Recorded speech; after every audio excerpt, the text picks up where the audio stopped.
Welcome to the Power Hour, Optometry's biggest and longest running show. I'm your host, Eugene Shatsman, and I promise you, today's show's got something for everybody.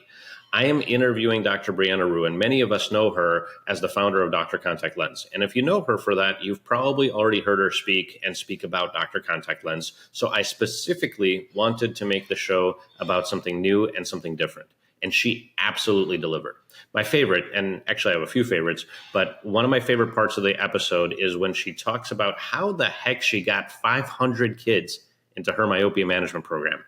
Her conversion rates are incredible. Like 80% of families that she talks to end up signing up for a myopia management program.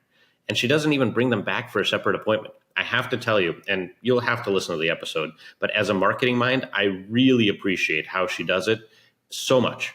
And she gives you all the techniques right in the episode. So that's the second half of the episode. In the first half of the episode, we talk a lot about multitasking, building leaders in your practice so that you don't have to do everything, showing up for yourself and your team. Brianna's been on this evolution as a leader, and she openly shares a lot of her learnings. And there are definitely insights that can apply to just about anybody.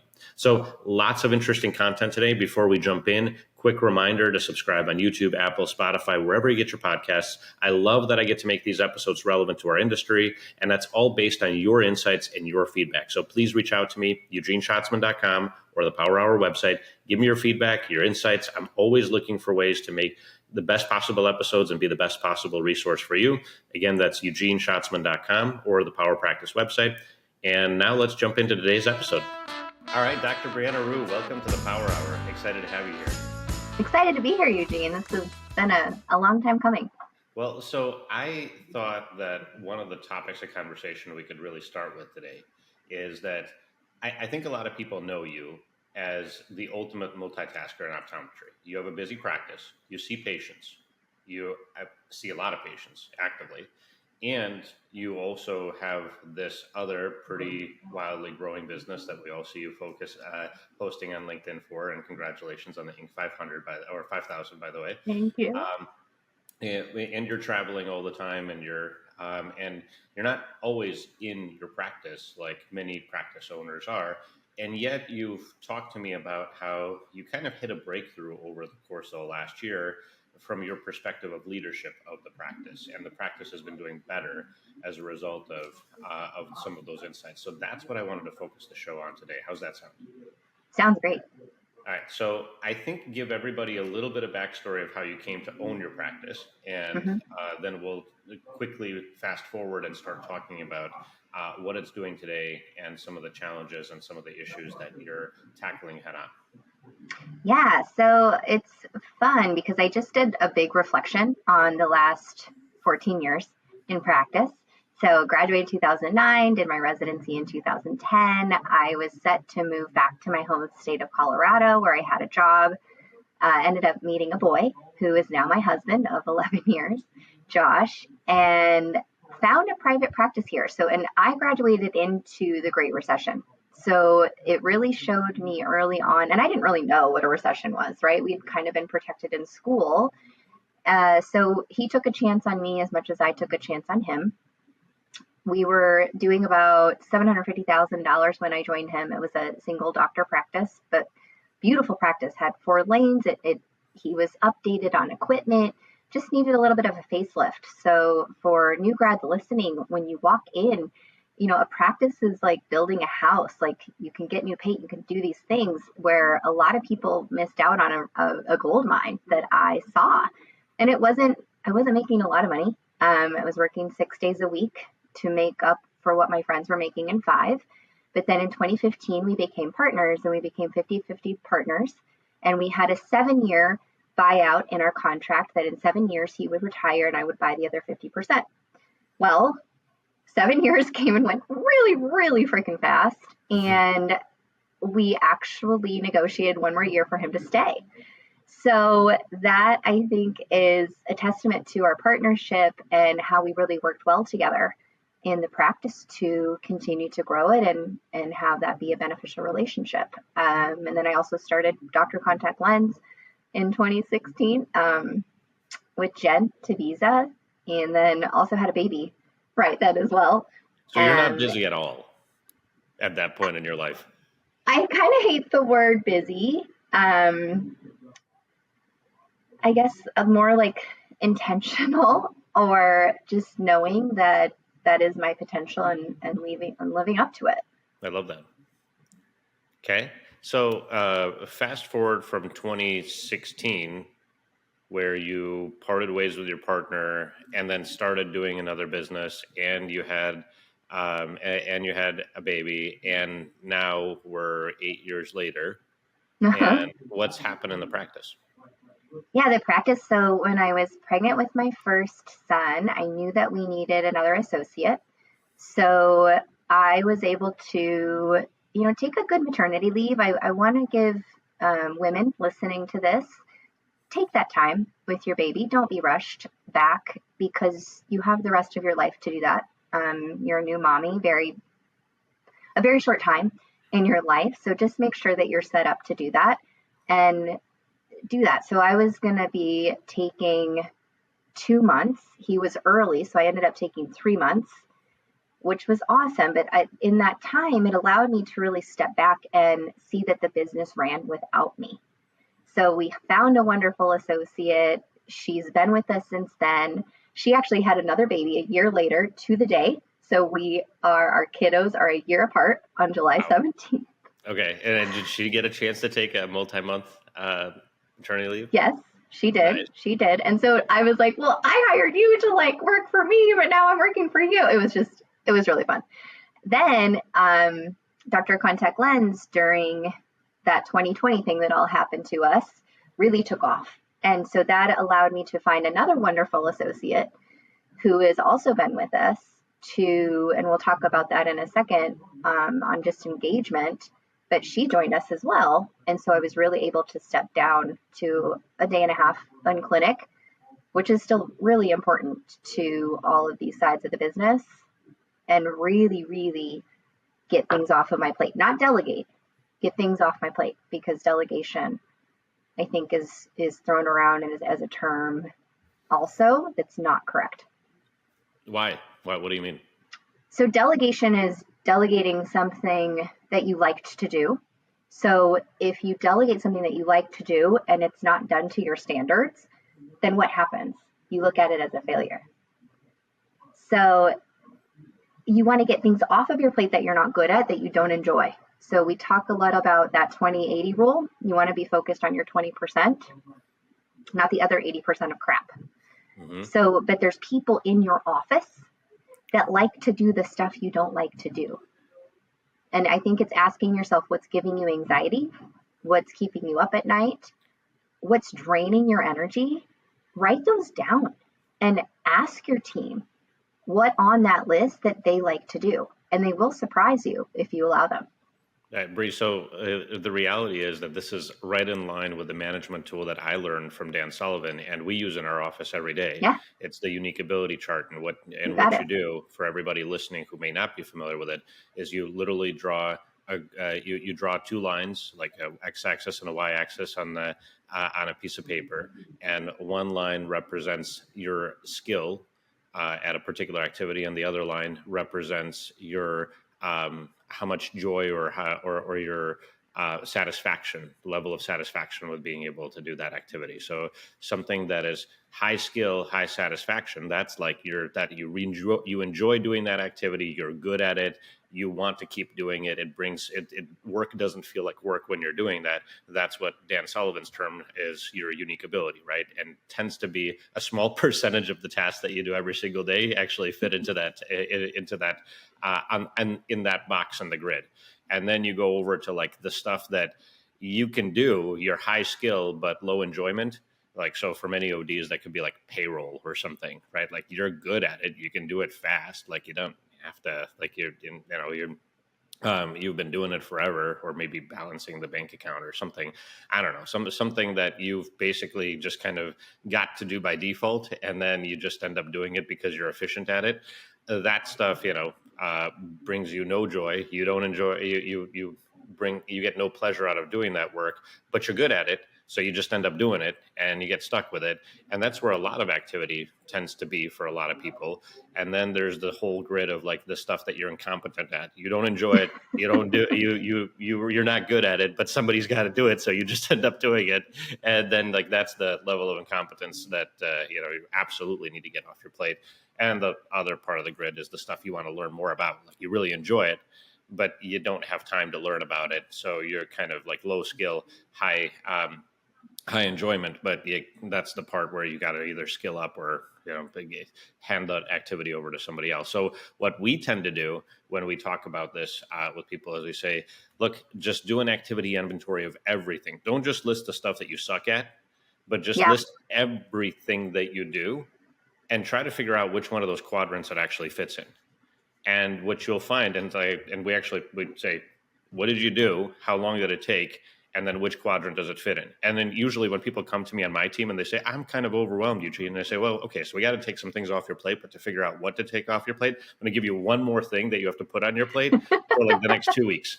Yeah. And that thing is filling out this activity inventory, which then gives you an idea of everything that you're doing, how much time you're spending doing it, and which of the quadrants it fits in. And then we typically find exactly what you said, Bree, which is that the reality is that there is a whole bunch of stuff that person's doing that they're not really that excited about doing, or that they're not really that good at doing. And chances are there's somebody else in the organization who would love to do that work, who for that person, it would fit in the quadrant of excited about it. And I'm really good at it. So that totally agree with that idea. Yeah. And that's the concept of the book. That's exactly the book too. So it's the 10X is easier than 2X book. Yeah, so that's really how you start to 10X yourself. Yeah. So so let's talk more about this. So you talked about you've got a practice now, 2 associates. You've got you're seeing patients 1.5 days a week. Is that what you said? Mm-hmm. Yeah. And so now, obviously, the practice has grown. What are the challenges that you're facing, and what were the challenges a year ago that you were facing, and how did you deal with them? Yeah, so a year ago, almost to the day, I had finished the book, or was in the middle of the book, Buy Back Your Time. And he makes you do something similar, which is a time audit on what you're doing. And Eugene, I was suffocating. My email was just, I hated it. It gave me no absolute joy. It was just somebody else's to-do list. And in that, I found my amazing executive assistant, Sade. And then my office manager, who I had kind of, as I started reading this book, maybe she was going to be it or not, but really understood this kind of COO position in operations. So wanting her to really step into that because she's really good operationally. So finding Sade, who had worked at my practice, she had gone on to real estate. So she always, people come and go, right? And I want them to learn and I want people to grow. I think that's really a good thing of your leadership but they stay around. That means there's something special there. But she had moved on and then had called my practice asking if I was looking for anything. Happens to be that I was looking for this position. And oh my gosh, that's really when I saw what my team was wanting in me that I wasn't giving them, because Sade had worked for me as practice. And then she saw me in this space as Dr. Contact Lens. And she's like, they don't know this side of you, but this is what I was craving from you as a boss. So it was being humble, giving her the authority and the space to tell me what she was craving from me, and for me to be open to listen, not like take it as like an insult or anything like that, because typically that's what we do. If someone's like, you could have done this, you could have done that. But that's a big part of growth in leadership, is being able to get that feedback and listen to the feedback and then act on the feedback. So as we're talking about leadership, I was good at doing multiple things, but then also not building up really the people around me to their full capacity. And that's really what I've worked on the last 1 to 2 years. And it brings me back, Eugene, to what we said in that graph, is something that you don't like to do, but you're good at. It's a lot of times just like, oh, I'll just do it because I don't have time to train somebody. Now you're actually inhibiting your own growth. you're inhibiting somebody else's growth by that comment. I just, on my way here, one of my people at Dr. Contact Lens, he's like, I'll just do it. And I was like, nope, no. You take a couple of minutes, you teach the person what your expectations were. Why wasn't it done? Because now you've taken something on you shouldn't have, and the other person wasn't held accountable. Mm-hmm. So you have to see it and you got to call it out. And then now everybody's accountable to the greater mission, to the values of the practice, to the values of the patients. And now you can really start to move. Yeah. I want to go back to something you said in an offhand comment. I'm going to come back to your realization that you need an assistant in a second. But first, let's talk about practice manager versus COO, because a lot of people listening have a practice manager, or somebody in the practice is a practice manager. What's the difference that you found between, you were saying like COO role versus practice manager? Tell me more about that. So practice manager is like the mama bear. She, kind of keeps everybody like hunky dory and, a lot of good jobs, and like can't push the status quo a little bit, because you still have like this owner mentality that you have to manage. Do you see what I'm saying? Like as the OD, you still kind of have to manage expectations.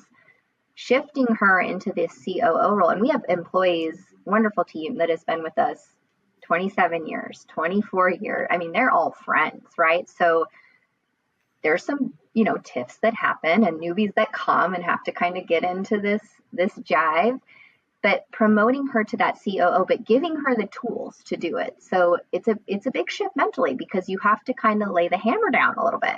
And that gets uncomfortable when you've played mama bear for so long to team members that have been behind you for so long. So the difference really is operations, understanding processes, understanding what everybody's doing. And then there's that accountability piece. I have her now run the meetings. I used to run the weekly meetings. She runs them now because I'm not there. I don't know what's going on there.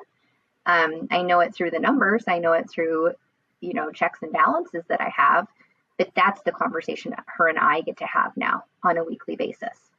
All right. So talk me more through some of the tools, because you said you got to arm them with the tools, which it sounds like, I'm maybe oversimplifying what you said, but it sounds like as a practice manager, an office manager, what they were doing is just making everybody comfortable and, making sure that there was a good environment.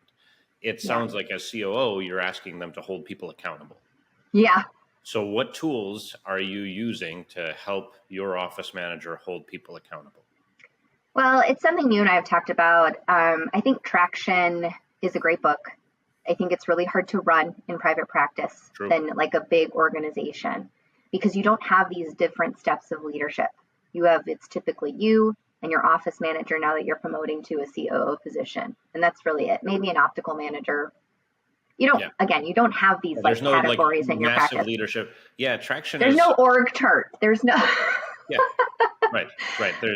There's no head of marketing and sales. Yeah. There's no head of control and inventory and that kind of thing. Although maybe you could make the argument that there's a way to modify that system to support. There is. But there's some good there's some good I would say like structure that could potentially be applied. But I agree with you. Off the shelf, it doesn't work. Yeah. So part of what we've applied there is the scorecard, right? So coming up with numbers that we want to be tracked, and keep it under 7 to 8, right? Like if you start numbering yourself out, it doesn't get done, it doesn't get tracked, it doesn't get followed. Let the numbers kind of tell you a story. The other thing is goal setting. And I have to say I was bad at this too. Just don't set a goal to set a goal, and you should set goals quarterly. And be specific on that. Help them set their goals, because none of us have really been taught how to set goals, right? We're always just told set goals, set goals, set goals. Has anybody really taught you how to set a goal? So what have you learned about goal setting? There are specific questions to ask yourself in setting the goal. It's probably a whole nother podcast on just setting goals. But they have to be clear, attainable, and something that pushes you a little bit out of your comfort zone, and maybe way out of your comfort zone where you don't really need it. I was reminded the other day of in a book I was reading of Parkinson's Law, meaning if you set it for a 10-year goal, it's going to take you 10 years to accomplish your goal. Mm-hmm. If you set it as a 2-day goal, it's going to take you 2 days to hit your goal. Yeah. So it's understanding the frame of time, and that most of us are procrastinators just by nature. So being specific on the time, are they on track, off track, and having it written down. We put them back in our kitchen, in our break room, and we monitor those. So it's one for the practice, one for them personally. We have to build them up as people too. And that's where, if you're busy seeing all these patients and you can't focus on them, which is what I was doing, running these 2 businesses, I wasn't focusing on what they were craving from me as a leader. So I love what you're saying. And I think the goal setting, let's just zoom in on how you do that in your practice just a little bit more. So every quarter, you mm-hmm. set a goal for the practice, or you together with your team maybe set a goal for the practice. And does every person in your organization have a goal as well? Yes. Is it if not specific? 2. Is it KPIs? Is it what are, like, for example, somebody working in your optical, what kind of goals would they have? So like our goal for this quarter is to get our inventory straight. This has just been, in most opticals, it is a nightmare inventory. We don't know what's coming. We don't know what's going. We don't know what's selling.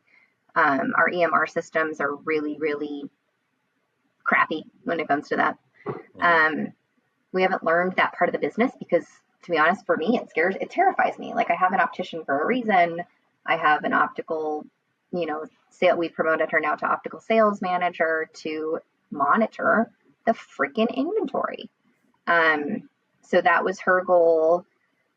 And then on the personal side, like, what are they doing? So, and are you supporting that? Are you building them up? So like my COO, Robin, right now, she's on this big weight loss journey. And I told her the other day, I said, people keep coming up to you like, oh my God, you've lost so much. And I said, can you change the way you talk to yourself as a loss into a gain?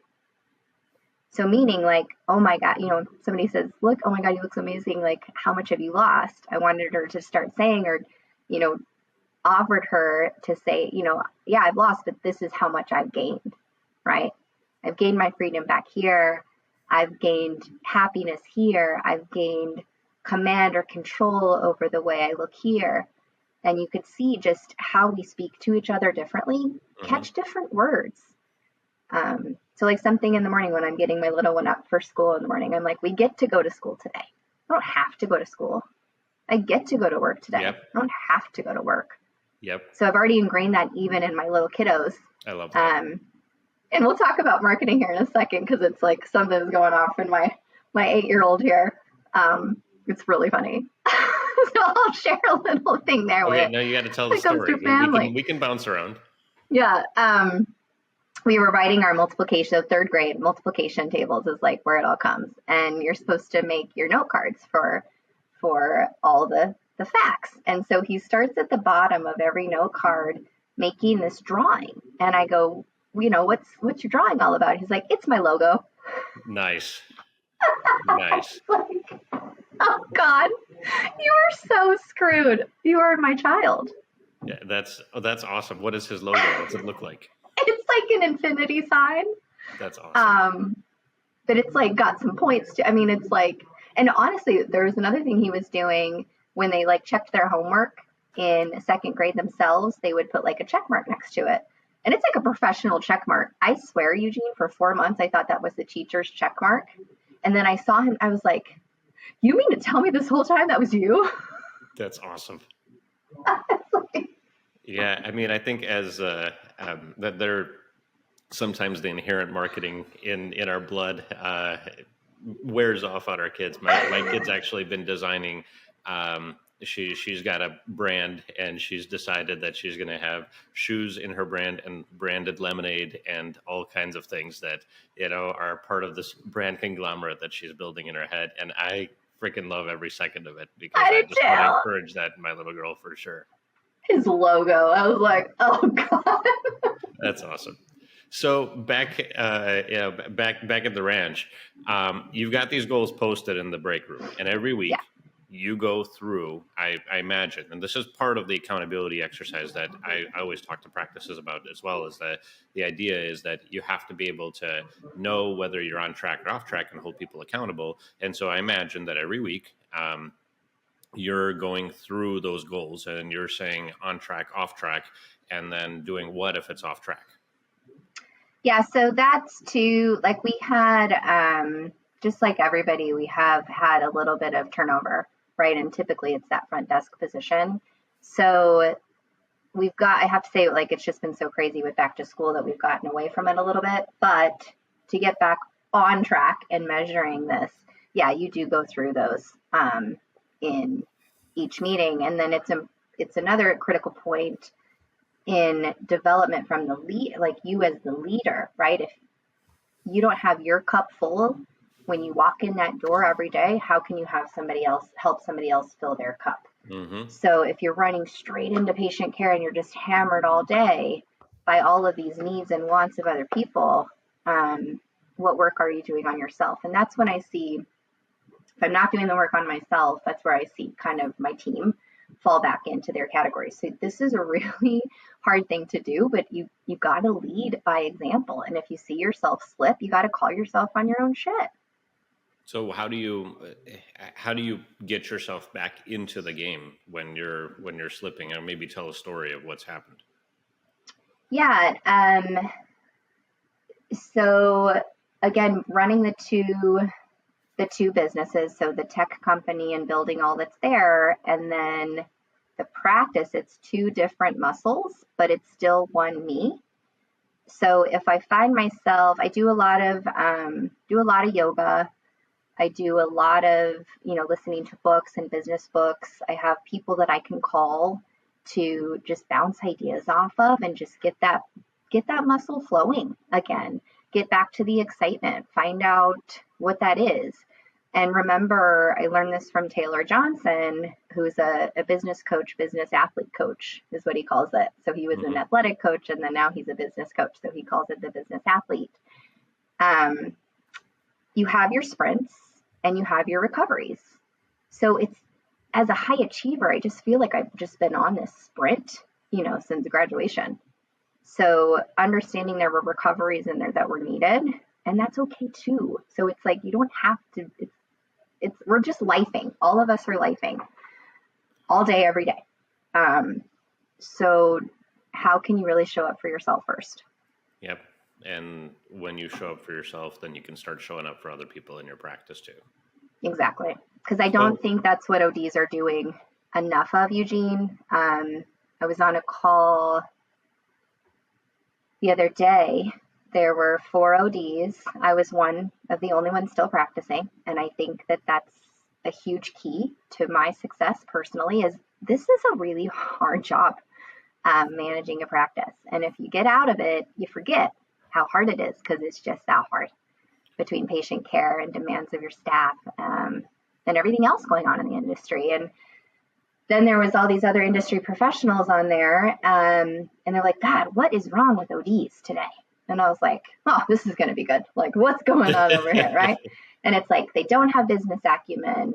Is it staff turnover? Is it they don't want to work anymore? Like, it's taking 1.6 ODs to fill one spot. So just sitting back a second and reflecting on what this industry was saying about us, I'm like, you guys, this is a whole industry problem. It's not a point a finger at an OD problem. For God's sakes, we haven't gotten a raise in 25 years. Not for managed care. We have to give ourselves the raise, right? Yeah. And that'll get us into like the specialty stuff on how you can understand your value. I hate how we keep saying that we're bad at business, Eugene. We're not. We're a sure thing at the freaking bank, you guys. Like, understand your value in this. Show up, make better decisions. But that comes to again, your leadership skills. And I don't think we've given ourselves the time to nurture or invest in that side of ourselves. So that call was really interesting. So what did you ultimately say to those people?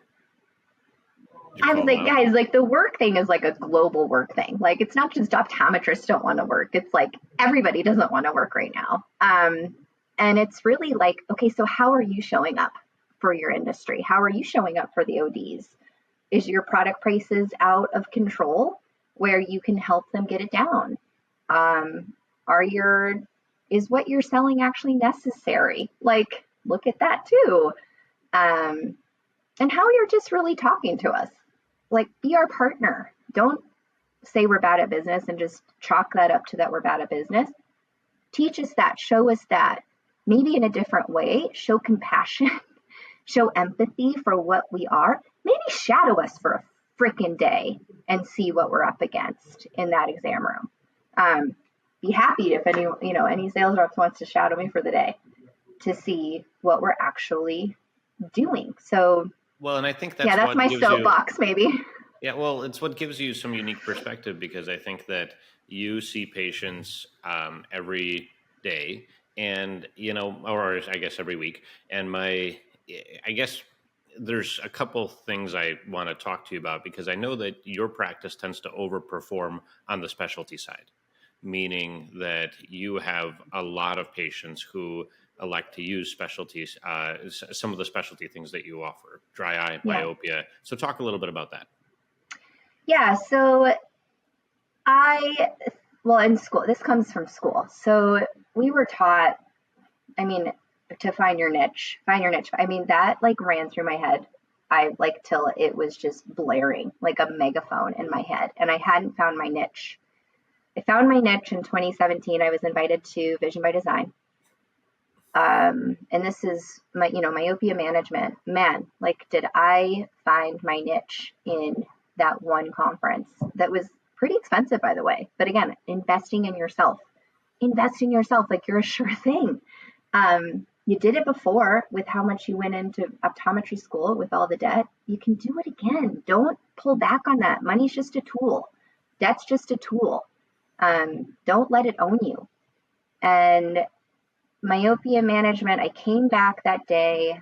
I have a whiteboard because now I'm a techie, right, in my office. Mm-hmm. And I built my program. I gave myself an hour. I built the program. My staff knew what I was excited about. I got them excited about it. And away we went. And now we have, close to 500 kids enrolled in myopia management. Wait, did you say 500 kids enrolled in myopia management? Yeah. Okay. That's active patients in myopia management in your practice. Yeah. It is taken over. It is impressive. Taken over. Congratulations. Talk about how you did it. Yeah, we did it just by, getting the program, nurturing the program, staff trainings, me going to a lot of conferences, becoming an expert on it, right? So it takes 10,000 hours to become an expert on it. I've definitely put in the work there, but we're rinsing and repeating that model now into the dry eye space. So I really don't like the term specialization. I think we're doing ourselves and our communities and our practices a disservice by specialization. You have dry eye patients. You have little kiddos. Find an associate that you want to empower with one of those, right? When you're interviewing them, but invest in them. If they need this piece of equipment, like an axial length measurement device, front the bill, right?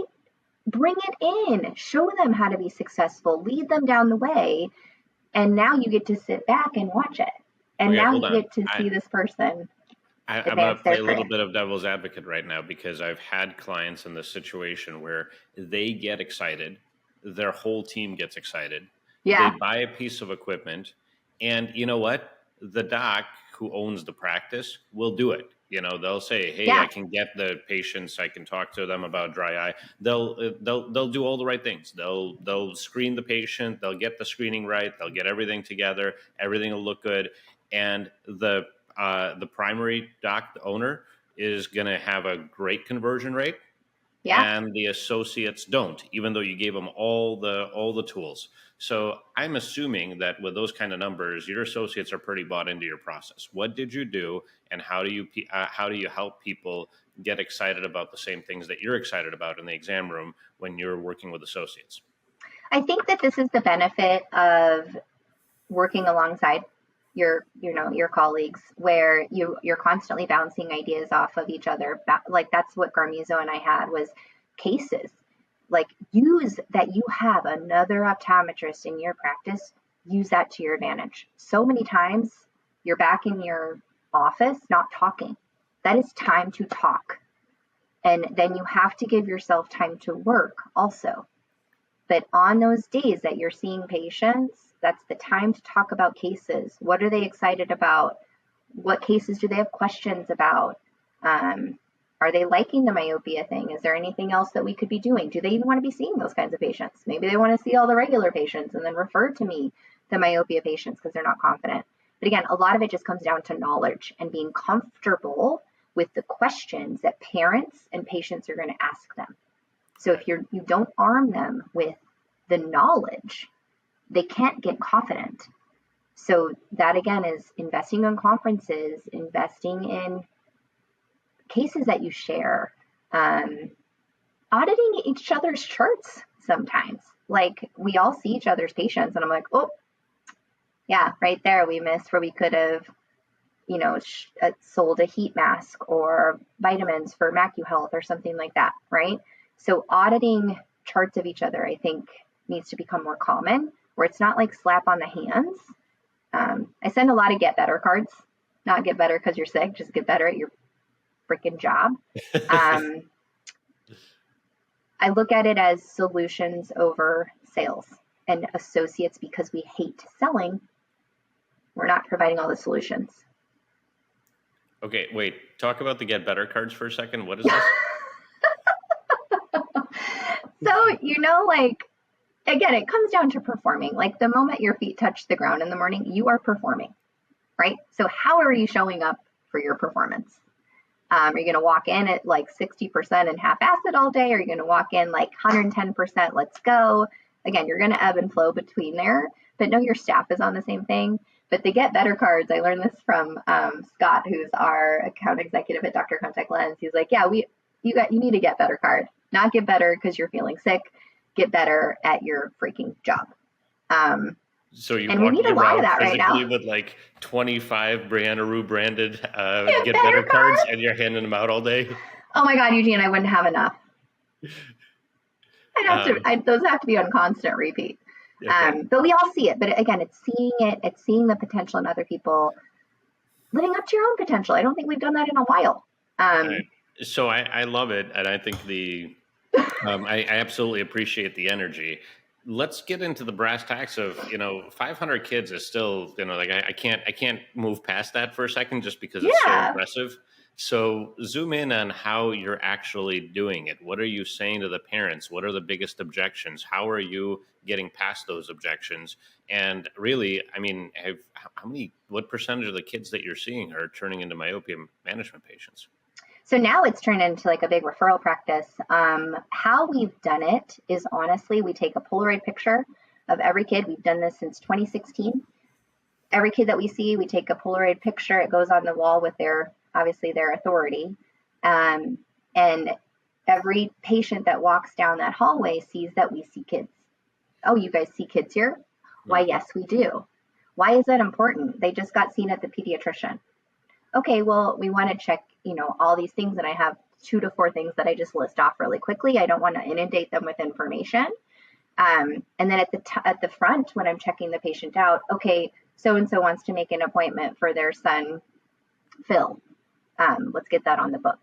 And then my staff is very trained on the phone. Oh, do you have any little kiddos that need to be seen as well?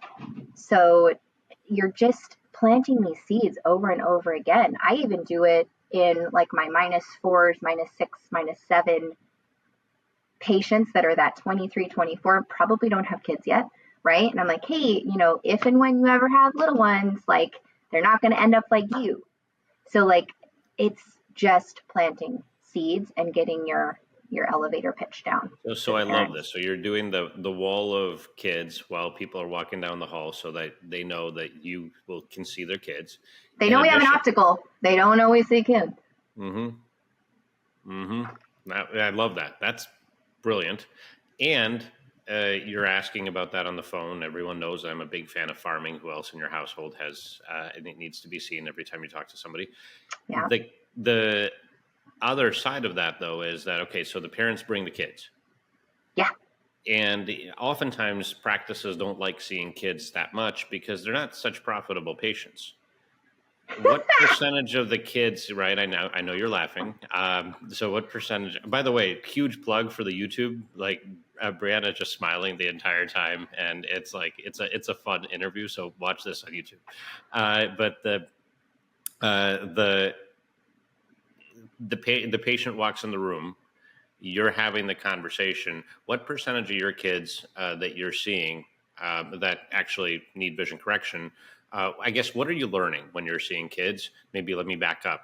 And how often how often are kids that need vision correction not even treated properly? And then, more importantly, for the myopia management side, how are you getting them to convert? What's your process? Still right now, that's a great question. Still right now, the patients that are walking in, about 70% of them need it. But then you have the one that that is myopic, and then their little sister or little brother's in the corner, that's 5 or 6, right? So right there, like right there's a myopia patient too. So you want to understand the axial length. I'll just really quickly plug how I say it. The eye is made up of 3 focusing parts that add up to an equation, which goes into your glasses in the front of the eye. You have the cornea, which has power. You have the lens, which has power, and you have the length of the eye. If you know 2 parts of the equation, you can learn the third, right? So that's what adds up to the prescription.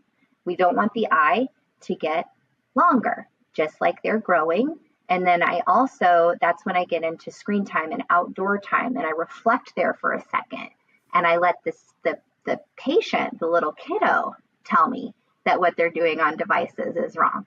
Meaning, okay, how much time do you spend outside?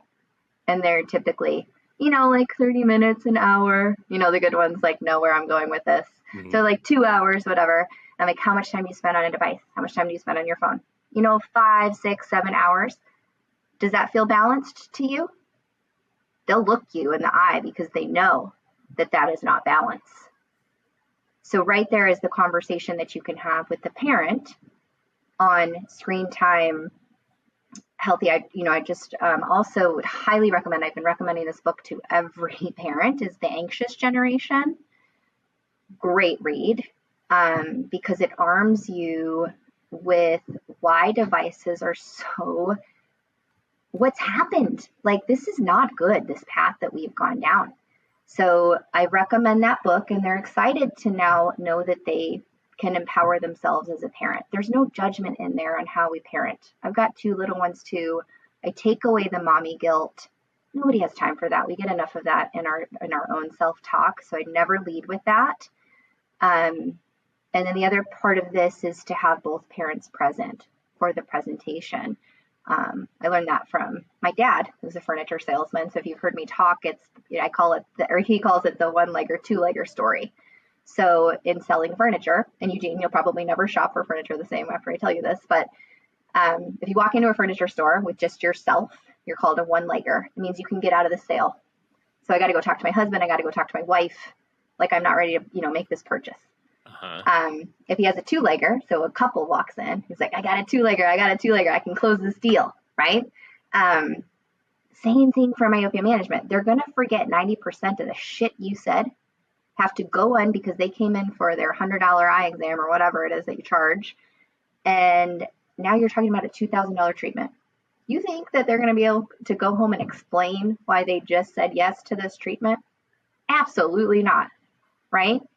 So take the 30 seconds, have them call their significant other or whoever, and then you learn a lot about family dynamics there, by the way.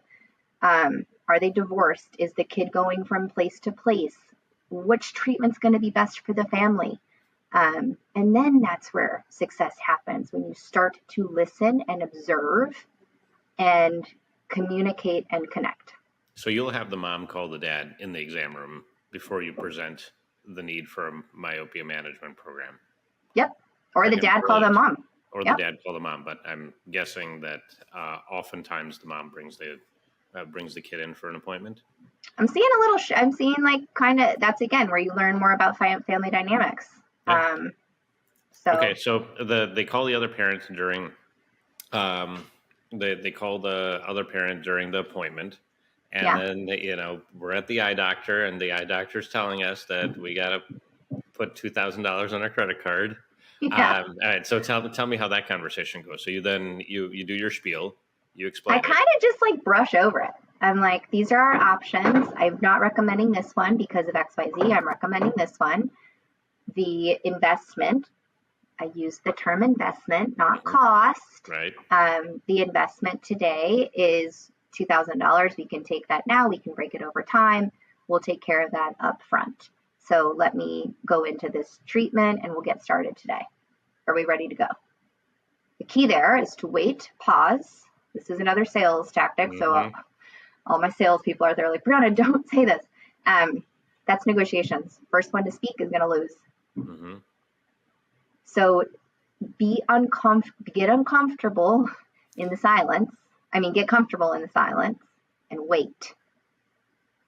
And then again, you're going to pick up on little things. So I had one mom, I was like, I don't understand. Why are you not saying yes? Like, this is progressing, whatever. And I just was blank. I said, why aren't you saying yes? And she goes, look, we're about to invest this. And like, he has to have a bunch of dental work done, like 4 teeth pulled. I can't put this on us right now. So me honoring that and respecting that is saying, maybe that's where my heartstrings are pulled a little bit, where, okay, let's really figure this out, where you can say yes today, that doesn't break the bank, and we make this up later on. So just show compassion, show empathy, but learn the root of the reason. So, it's obviously a big part of this is that you believe so much in the fact that you're really helping kids, and that you're not just selling, you're really just getting them the information they need to, because as a parent, why would you do something different? Yeah. Love that. The question is, how do you get your associates to have the same level of passion? Same thing, they hear it in you. So I never close my door. My door is always open in every exam room. I've got one that likes to shut the door. I've got one that likes to keep the door open, but they hear you.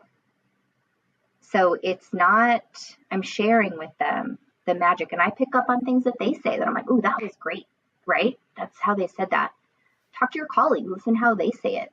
But again, if that's not their jam, that's okay. Okay, hold on. What's your conversion rate? What's your conversion rate for, you said out of 10 kids, 7 need it. Of those 7, how many sign up? 80%. Wow. Just wow. That's incredible. Yeah. Mm-hmm. On the spot, right? Like no hounding later? No hounding later. Incredible. And and I don't do I don't bring them back for a consult. I don't have time to do that, guys. I see we're all too busy to do that, man. I got too much else to work on. So you do it on the spot. How long does it take you? I'm gathering all the data really quickly, putting it all together in a quick little package, and 2-minute elevator pitch, away we go. Less is more. Don't throw up on people here. Okay, so 2 minutes plus the phone call to the other parent, and it's a done deal 80% of the time. Yeah. Wow.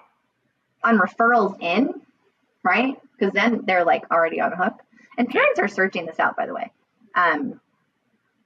That's 100% conversion right there. Yeah. Okay. So do you do anything to stimulate referrals? So I do a lot of speaking. I'm comfortable with the stage. I like to present and motivate and entertain. Are you not entertained right now? Knowing that there's so many not such good speakers out there, you're entertaining from the stage, right? So make it fun, make it inviting. But you got to be practicing, because it's way too hard if you're not. I can say all these things, but if I'm not doing it on a daily basis, I've just honed in on the pitch. So how do you get, but you don't have necessarily a formal referral program to get the parents to refer other parents. It just happens organically because that's so much Yeah. fun in your office. Yeah.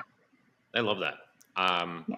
this is great. That's like, if anybody who's listening to this feels like they didn't learn some massive amount of gold, that they can immediately take action on in their practice in like the last 5 minutes of this episode, you gotta go back and rewind and listen again, because this is like, you just gave us like a, I don't know, like a free checking account with hundreds of thousands of dollars in it. So Yeah. love that. Talk a little bit before we conclude. I want to hear a little bit more about your perspectives of where you're trying to go and what challenges you think we're facing as an industry. Yeah, so I get to see, again, I get to sit in a really cool seat, owning a practice, and then now building Doctor Contact Lens and selling Doctor Contact Lens, knowing that we have this massive pain point, knowing that our EMR systems are broken. Um, they have got to get better, Eugene. This is just a disaster. I want to empower doctors through data. I want to empower them to make decisions, not emotionally, but factually. Know that you have veto power. Understand your numbers. Like when I say capture rate to people, they're like, oh, we don't need that service. Our capture rate's 90%, our annual supply rate's 80%. Bullshit. I built a system and I'm not that good, right? So understand that your data is the gold. Data is the new oil. Understand who you're giving it to. It will be used against you if you're not careful. It's been done before. Just look at private equity. I'll just leave that little nugget right there. Empower yourself with your team, but don't make emotional decisions. Understand the facts. Understand your 5, 10, 15-year vision here. Don't get, my little soapbox is like, don't look at the savings. Don't look at the rebates.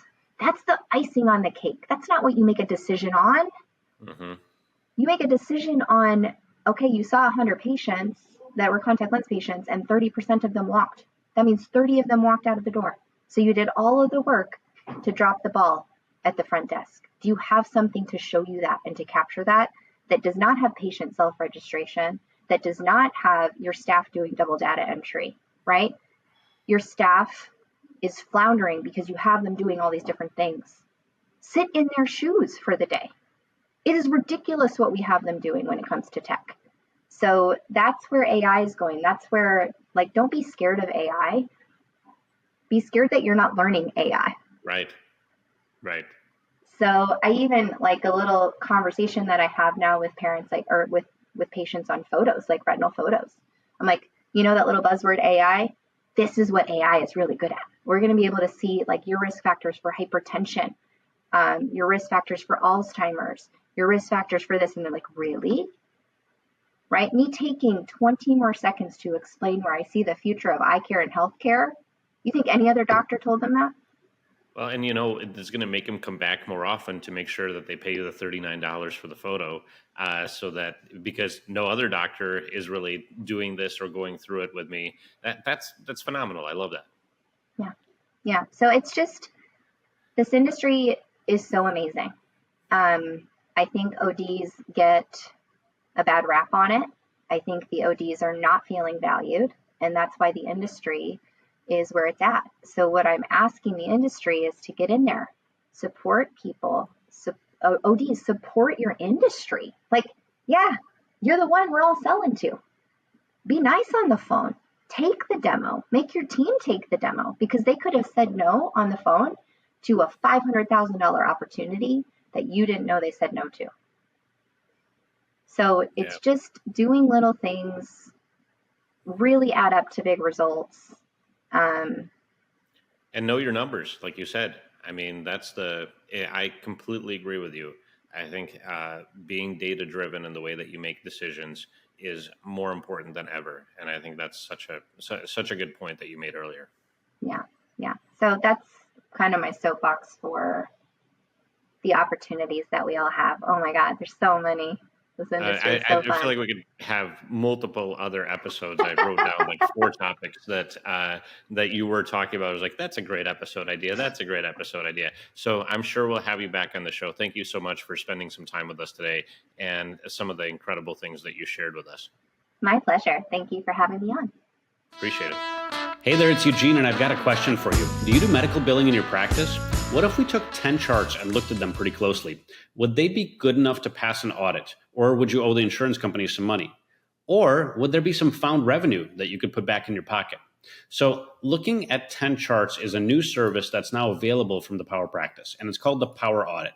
What happens during the Power Audit is that some of the most knowledgeable billing experts in the country are going to do a friendly audit on your charts and see if they can find opportunities. By the way, in auditing hundreds of charts, 9 out of 10 charts they look at, they find something. And typically that something fits into 2 categories. 1, something that better protects your practice, or 2, something that can make you more money. In fact, almost every single audit they do uncovers underbilling areas where you can get paid more for what you already did. So let's just play it out. You send them your medical charts, and a few weeks later, they provide you with a detailed report, an analysis, a write-up, a coaching guide that helps you prevent any issues in the future. And again, helps you get paid more for what you're already doing while protecting your practice. So if you're doing any amount of medical billing in your practice, this is a service that's well worth the $2,500 it costs. And as a limited time opportunity, 10 listeners from this episode can get a $700 savings certificate for the Power Audit. So the price is only $17.99, but the opportunities that the Power Audit uncovers are worth many, many, many multiples of that. So go to the Power Practice website. Up near the top, you can click Request a Power Audit. Now, you're not committing to pay anyone at that point. You're just locking in your $700 savings. But you will get a chance to schedule a 10-minute phone call to get your questions answered and to see if the Power Audit is a fit for your practice. Again, that's the Power Audit on thepowerpractice.com.